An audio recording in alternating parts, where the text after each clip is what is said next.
반갑습니다. 물리학 레벨 1 3단원 파동과 빛의 첫 번째 소단원인 탄성파입니다. 이번 시간은 그중 두 번째 차시로 파동의 성질에 대해서 공부해 보도록 하겠습니다.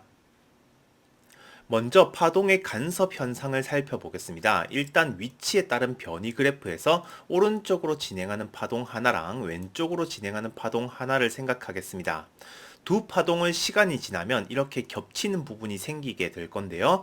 특정 위치에서는 하나의 변이만 가질 수 있기 때문에 한 지점에서의 변이 성분은 각 파동의 변이 성분 A1과 A2의 합으로 표현됩니다.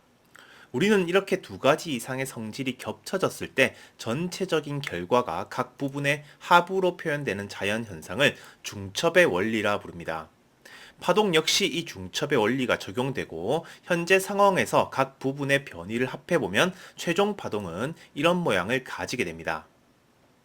여기서 시간이 계속 지나면서 나타나는 모든 모양은 각 파동의 고유한 변이를 유지한 채로 이동한 결과와 같습니다. 여기서 각 파동은 다른 파동과 섞이더라도 각자의 고유한 성질, 즉 독립성을 유지하면서 계속 진행하게 되죠. 그래서 기본 파동인 사인파가 있을 때 두 파동의 마루와 골이 만나도록 중첩되면 각 위치에서 변이 성분의 합의 크기가 작아지기 때문에 합성파의 진폭은 감소하게 될 겁니다. 이렇게 위상이 반대인 두 파동이 간섭되어서 진폭이 감소되는 간섭을 destructive interference, 상쇄 또는 소멸 간섭이라 부르죠. 반대로 두 파동의 마루와 마루가 만나도록 중첩되면 각 위치에서 변이 성분의 합의 크기가 증가하기 때문에 합성파의 진폭은 증가하죠. 이렇게 위상이 같은 두 파동이 간섭되어서 진폭이 증가되는 간섭을 constructive interference, 보강 간섭이라 부릅니다. 파동은 중첩의 원리를 따르기 때문에 여러 파동이 만나더라도 각 파동의 독립성을 유지하고 이렇게 각 위치에서 변이가 합해지는 interference, 간섭 현상이 나타나게 됩니다. 오른쪽 방향으로 진행하고 있는 평면파를 생각하겠습니다. 파동이 진행되는 공간을 막고 파동이 빠져나올 수 있는 파장 정도 크기의 작은 슬릿을 하나 만들면 슬릿을 통과한 파동은 장애물 뒤쪽까지 전달됩니다. 이렇게 파동이 좁은 틈을 통과할 때 직진하지 않고 장애물 뒤쪽까지 휘어지면서 퍼지는 현상을 diffraction, 회절이라 부릅니다. 파동의 회절이 일어날 때는 마치 슬릿이 새로운 파원이 된 느낌이죠. 실제 우리는 파면 위의 각 점을 새로운 파원으로 취급할 수 있는데요. 공간상의 한 파원에서 발생한 파동이 한 주기만큼 진행하면 파원과 똑같은 위상을 가지는 새로운 구형 파면이 만들어질 겁니다. 이 새로운 파면 위의 모든 점들은 모두 새로운 파원 역할을 하게 되는데요. 적당히 4개 지점을 잡아서 다시 한 주기 진행해보면 여러 개의 파동이 간섭하게 됨을 알 수 있습니다.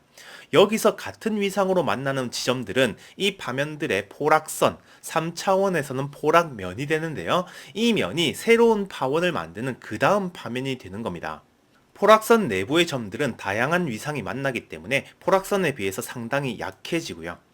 물론 이렇게 만들어진 파면도 다시 새로운 파원으로 취급해서 같은 과정을 반복하면 그 다음 파면이 만들어지게 됩니다. 따라서 파동의 진행은 각 파면의 점들에서 나온 작은 파동들이 서로 간섭한 결과로 이해할 수 있는 거죠. 이건 평면파의 경우도 마찬가지입니다. 평면파의 한 파면을 잡고 파면 위에 임의의 점 4개를 잡아 보겠습니다. 각 점은 새로운 파원 역할을 하기 때문에 한 주기 후에 각각 이런 파면을 만들게 되고 포락선은 직선 형태가 됩니다. 파동이 슬릿을 통과하는 경우는 슬릿을 통과한 부분만 새로운 파원 역할을 하기 때문에 다시 구면파 형태가 되는 거고요. 파동의 전파에 대한 이 관점은 네덜란드의 물리학자 크리스티안 하이언스가 정리했기 때문에 이걸 하이언스의 원리라 부릅니다. 하이언스 원리는 이후에 프랑스의 물리학자 아우구스틴 프레넬에 의해서 수학적으로 정교해졌기 때문에 하이언스 프레넬의 원리라고도 부릅니다. 이 원리의 수학적인 분석은 레벨 3 이상에서 하게 될 거고 여기서는 파면이 새로운 파원이 될 수 있다는 하이언스의 직관적인 아이디어에 집중하면 되겠습니다. 이번에는 리플렉션, 반사입니다. 반사는 파동이 진행하다가 다른 매질을 만났을 때 매질의 경계에서 반대로 튕겨 나오는 현상입니다. 다른 매질이라는 건 파동의 입장에서는 속력이 달라진다는 뜻인데요. 이건 파동의 속력이 매질의 종류나 상태에 따라서 결정되기 때문입니다. 먼저 매질의 경계를 위치 0으로 잡고 왼쪽 매질과 오른쪽 매질에서의 속력을 각각 V1, V2로 두겠습니다. 그리고 왼쪽 매질에서 파동의 속력이 더 빠른 상황을 생각할게요. 그러면 왼쪽 매질에서의 파장이 오른쪽 매질에서의 파장보다 더 크게 나타나게 되죠. 이건 매질이 달라지면 속력이 달라지긴 하지만 파동의 진동수는 매질의 종류에 관계없이 모든 지점에서 똑같이 나타나기 때문입니다.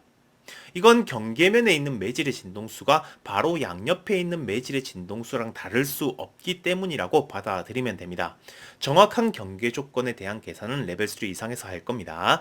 따라서 투과하는 파동의 진동수가 F이기 때문에 V는 F람다에 의해서 각 매질에서의 파장은 정확히 속력의 비와 같아야 하는 거죠. 파동이 매질의 경계를 만나면 이렇게 오른쪽 방향으로 투과하는 파동도 생기지만 반사하는 파동도 생깁니다. 물론 반사파는 왼쪽 매질에 있기 때문에 입사파의 속력인 V1과 같습니다. 즉 입사 매질에서는 입사파와 반사파 두 개의 파동이 존재하게 되는데요. 당연히 이 두 파동은 서로 간섭을 일으키게 될 겁니다. 이 상황을 좀 더 자세히 들여다볼게요. 먼저 왼쪽에서 보라색 파동이 V1의 속력으로 입사하게 되면 매질의 경계에서 반사가 되는데요. 보통 속력이 작아지는 쪽으로 입사하게 되면 반사파의 위상이 반대가 됩니다. 물론 위상을 결정하는 데는 속력 말고 다른 변수도 있긴 하지만 여기서는 속력 변수만 생각하겠습니다. 대체로 무거워져서 잘 안 움직이는 매질로 입사한다고 상상하면 됩니다. 우리는 이런 형태의 반사를 Fixed End Reflection, 고정단 반사라 부르죠. 그래서 입사 매질에서의 파동은 입사파와 반사파의 상쇄 간섭 때문에 진폭이 줄어든 모습의 최종 변이로 나타나게 되고 투과파의 진폭 역시 입사파의 진폭보다 작아지게 됩니다. 그리고 속력이 커지는 쪽으로 파동이 입사하게 되면 반사파의 위상이 입사파와 같게 되는데요. 우리는 이런 형태의 반사를 Free End Reflection, 자유단 반사라 부르죠. 고정단 반사와 자유단 반사가 왜 이런 위상을 가지게 되는지는 레벨 3 이상에서 증명하게 될 거고 여기서는 그냥 받아들이도록 하겠습니다. 아무튼 입사 매질에서의 파동은 입사파와 반사파의 보강 간섭에 의해서 진폭이 늘어난 모습이 최종 변이로 나타나게 되고 따라서 투과파의 진폭 역시 입사파의 진폭보다 커지게 됩니다. 이번에는 리프렉션, 굴절입니다. 이제 파동의 변이는 표시하지 말고 2차원에서 파동의 진행만 기술하겠습니다. 두 매질의 경계는 Y축에 놓여있고 두 매질에서의 속력은 각각 V1, V2입니다. 먼저 V1이 빠른 상황을 생각하겠습니다. 1번 매질에서 입사된 파동이 세타1의 입사각을 가지고 경계로 들어오면 반사파와 투과파가 생길 건데요. 반사파는 입사각과 똑같은 반사각 세타1을 가지지만 투과파는 입사각보다 살짝 작은 굴절각 세타2를 가집니다. 경계를 지나는 파동은 진행하는 각이 달라지기 때문에 투과파는 굴절파라고도 부르죠. 여기서 입사각과 반사각 그리고 굴절각은 모두 파동의 진행 방향이 경계면의 법선, 여기서는 X축과 이루는 각으로 정의된다는 걸 꼭 기억해야 합니다. 파동의 굴절각이 입사각과 다른 이유는 두 매질에서의 파동의 속력이 다르기 때문인데요. 평면파의 폭을 고려해서 두 각도 사이의 관계를 정량적으로 확인할 수 있습니다. 파동의 한쪽 끝이 경계에 입사되기 직전에 보라색 입사 파동의 위상이 같은 지점에 점선을 긋고 반대쪽 끝이 경계에서 빠져나온 직후에 빨간색 굴절 파동의 위상이 같은 지점에도 점선을 그어 보겠습니다. 파동의 흐름을 유지하기 위해서는 위상이 같은 지점까지 도달하는 시간이 모든 경로에서 같아야 하죠. 그 중에서도 파동의 폭이 쓸고 나가는 중앙선의 길이를 L로 뒀을 때 양 끝에 존재하는 선의 길이가 각각 L sin 세타 1과 L sin 세타 2라는 걸 알 수 있는데요. 두 선을 지나는 파동의 속력이 각각 V1, V2이기 때문에 같은 시간 동안 이 길이를 이동하기 위해서는 V1분의 sin 세타 1과 V2분의 sin 세타 2가 같아야 하죠. 따라서 두 매질에서의 속력의 비율은 정확히 각도의 사인 값의 비율이 됩니다. 우리는 이것을 굴절의 법칙이라고 부르죠. 입사각과 반사각이 같은 건 반사의 법칙이라 부릅니다. 파동이 굴절되는 건 매질이 바뀔 때 속력이 달라져서 나타나는 현상인데요. 우리는 이 파동이 굴절되는 비율을 두 매질에서의 속력 B, 스몰 n으로 정의하고 refractive index, 굴절률이라 부릅니다. 여기서 첨자로 쓴 이 1은 1번 매질에 대한 2번 매질의 상대적인 굴절률이라는 의미입니다. 속도가 느린 곳으로 입사하는 상황이라면 상대 굴절률은 1보다 큰 매질인 거죠. 반사와 굴절은 하이언스 원리로도 자연스럽게 설명됩니다. 입사파의 파면이 경계면에 도착하면 경계면에 도착한 파면이 새로운 파원이 되어서 그 다음 보락선을 형성할 건데요. 입사파와 똑같은 속력을 가진 초록색 반사파동과 매질이 바뀌었기 때문에 약간 느려진 속력을 가진 빨간색 투과파동이 생기게 됩니다. 여기랑 위상이 같은 다른 파면에서도 새로운 파원으로 취급해서 그 다음 파동을 생각해보면 이런 식으로 반사 파동과 투과 파동이 형성될 거라는 걸 알 수 있습니다. 그 다음 파원도 마찬가지고요. 반사파와 투과파가 만든 각각 파면의 포락선을 그려보면 그 다음 파면이 되고 파면의 수직한 방향으로 파동의 진행 방향을 결정할 수 있게 됩니다. 여기서 입사각, 반사각, 굴절각은 각각 파동의 진행 방향과 경계면의 법선이 이루는 각도로 정의했었는데요. 파동의 진행 방향은 파면과 수직이기 때문에 입사각, 반사각, 굴절각을 각각 파면과 경계면이 이루는 각으로도 볼 수 있습니다. 그러면 여기서도 이 길이를 스몰 l로 두면 서로 다른 매질에서 한 파장의 길이가 각각 L sin 세타 1, L sin 세타 2가 되기 때문에 이 길이를 같은 시간 동안 이동하기 위해서는 이 식이 성립해야 한다는 걸 알 수 있습니다. 만약에 파동의 속력이 더 빠른 매질로 입사하는 상황이라면 굴절각이 입사각보다 더 커지게 되겠죠. 이때 매질의 상대 굴절률은 1보다 작은 상황이 됩니다. 파동의 속력이 더 빠른 매질로 입사할 때는 재밌는 현상이 있는데요. 입사각을 조금만 더 키우다 보면 굴절각이 90도가 되는 순간이 올 겁니다. 이 순간의 입사각을 크리티컬 앵글, 임계각이라 부르는데요. 임계각으로 입사된 파동은 굴절파가 경계면을 따라서 진행하기 때문에 이번 매질로 에너지 전달이 일어나지 않고 모든 에너지가 경계면에서 반사됩니다. 이 임기각은 굴절의 법칙을 이용해서 두 매질의 상대 굴절률로 계산할 수 있는데요. 만약에 입사각이 임기각보다 커지게 되면 표면을 따라서 생겼던 굴절파까지 완전히 없어지게 됩니다. 이렇게 상대 굴절률이 작은 매질로 입사하면서 파동이 완전히 반사되는 현상을 토탈 리플렉션, 전반사라 부릅니다. 입사각이 임계각인 순간의 에너지 입장에서는 전체 반사가 일어나긴 하지만 표면에서의 굴절파가 수학적으로 남아있기 때문에 일반적으로 전반사의 조건은 입사각이 임계각을 넘었을 때로 정하고 있습니다. 먼저 1차원상에서 반대 방향으로 진행하는 두 개의 파동의 간섭 현상으로 연습해 보겠습니다. 계산의 편의를 위해서 둘 다 사각형 파동으로 잡았고 왼쪽 파동이 오른쪽 파동에 비해서 2배의 길이, 최대 변이의 크기는 오른쪽 파동이 왼쪽의 2배인 상황으로 세팅하겠습니다. 그리고 t=0인 순간에 두 파동의 거리는 작은 사각 파동의 길이인 l만큼 떨어져 있고 파동의 속력 v는 라지 t분의 l로 잡겠습니다. 이제 시간이 2분의 t만큼 지나면 두 파동이 2분의 l씩 진행해서 중심에서 만나는 순간이 됩니다. 이제 간섭이 시작되겠죠. 여기서 시간이 4분의 t만큼 더 지나면 두 파동이 길이 2분의 l만큼 겹치게 됩니다. 그러면 두 파동이 겹치는 부분에서 간섭이 일어나기 때문에 파동의 최종 변이는 이렇게 나타나게 됩니다. 특히 간섭된 부분의 변이는 위쪽으로 a가 되겠죠. 여기서 4분의 t만큼의 시간이 더 지나면 두 파동은 길이가 2분의 l만큼 겹치게 되고 최종 변이도 조금 달라지게 됩니다. 이제 서로 다른 매질에 입사하는 평면파로 연습해 보겠습니다. 두 매질에서 파면과 경계면이 이루는 각을 각각 45도, 30도로 잡겠습니다. 이렇게 하면 왼쪽 매질에서의 파장이 오른쪽보다 루트 2배 더 크다는 걸 기하학적으로 알 수 있죠. 매질을 지나가는 동안에 파동의 진동수나 주기가 달라지지는 않기 때문에 파장은 파동의 속력에 비례합니다. 즉 왼쪽 매질에서의 속력이 오른쪽 매질보다 루트 2배 더 빠르다는 결론을 얻을 수 있는 거죠. 이건 굴절의 법칙을 이용해서 왼쪽 매질에 대한 오른쪽 매질의 상대 굴절률을 계산했을 때 루트 2가 된다는 뜻이기도 합니다. 반대로 오른쪽 매질에 대한 왼쪽 매질의 상대 굴절률은 루트 2분의 1이 되겠죠.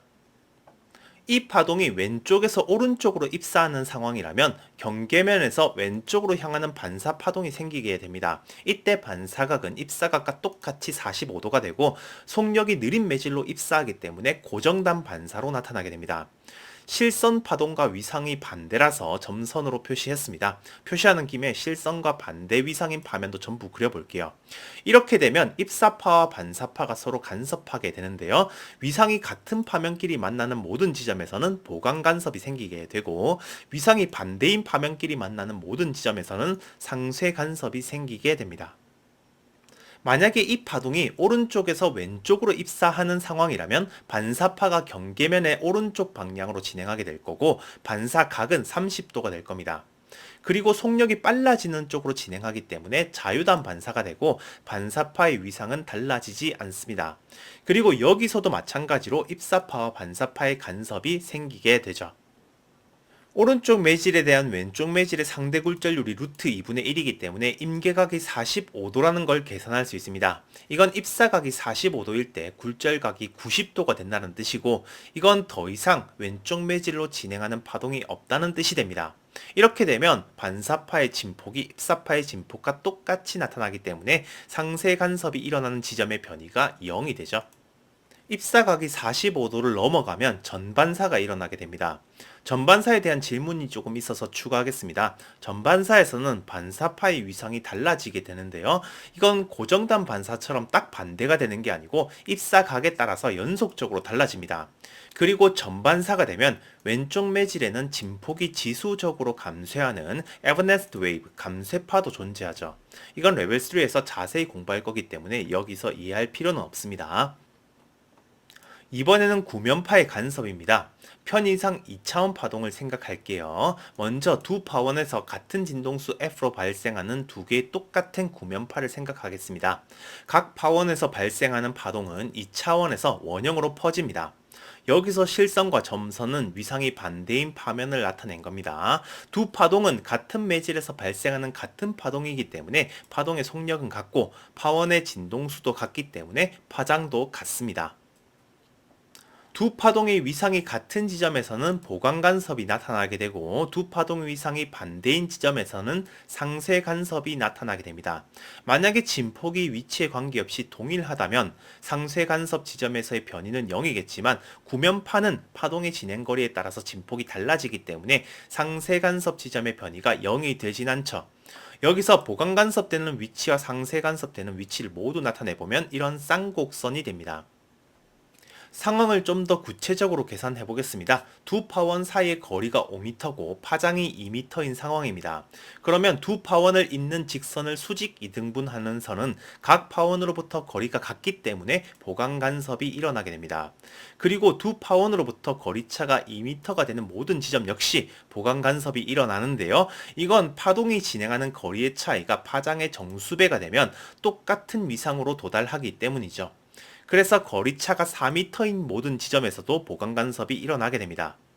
두 파원을 잇는 선 위에서는 보강간섭 선 사이의 거리가 1m가 되고요.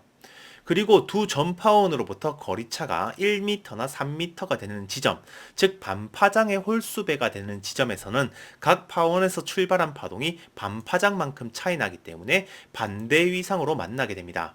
따라서 빨간색으로 표현한 선은 상쇄간섭이 나타나는 선이 되죠. 표현의 통일을 위해서 파장의 정수배라는 말 대신에 반파장의 짝수배로 쓰기도 합니다. 그리고 두 파원을 잇는 선분 바깥쪽 연장선의 한 점이라면 위치에 관계없이 거리차가 항상 5m이기 때문에 상쇄 간섭이 일어나게 되겠죠. 이걸 파이썬으로 시뮬레이션 해보면 이렇게 됩니다. 상쇄 간섭이 일어나는 부분은 시간에 따라서 진동하지 않고 보강 간섭이 일어나는 부분은 시간에 따라서 최대 진동하는 게 보이죠. 여기서는 파동의 진폭을 거리에 따라서 감소시키지 않았기 때문에 상쇄 간섭 지점의 변이는 0이 되는 모습입니다. 정리하겠습니다. 이번 시간에는 두 개 혹은 그 이상의 파동이 만나서 중첩되는 현상인 간섭 현상에 대해서 공부했습니다. 간섭이 일어날 때 중첩의 원리가 적용되었었고 각 파동의 독립성이 유지되었죠. 그리고 같은 위상으로 만나면 보강 간섭, 반대 위상으로 만나면 상쇄 간섭이라 불렀습니다. 또 한 파동이 속력이 달라지는 다른 매질로 입사하게 되면 반사와 굴절이 동시에 일어나는데요. 반사각과 입사각은 항상 같고 굴절각은 굴절되는 매질의 속력 비에 비례해서 각도의 사인 값이 결정된다는 것도 확인했습니다. 이걸 각각 반사의 법칙, 굴절의 법칙이라 불렀죠. 파동이 반사될 때는 무겁고 느린 매질로 진행할 때 고정단 반사가 일어나고 가볍고 빠른 매질로 진행할 때는 자유단 반사가 일어났습니다. 여기서 무겁다, 가볍다, 느리다, 빠르다는 대략적인 매질에 관한 느낌입니다. 실제로는 매질의 임피던스라는 개념을 고려해야 하기 때문에 여기서는 이렇게만 표현하고 넘어가겠습니다. 그리고 굴절의 법칙에 따라서 상대 굴절률이 1보다 작은 매질, 즉 속력이 더 빠른 매질로 진행할 때 굴절각이 90도가 되도록 하는 임계각을 구할 수 있었습니다. 임계각보다 더 높은 입사각에서 전반사가 일어난다는 것도 공부했었죠. 이번 시간은 여기까지 공부하겠습니다. 감사합니다.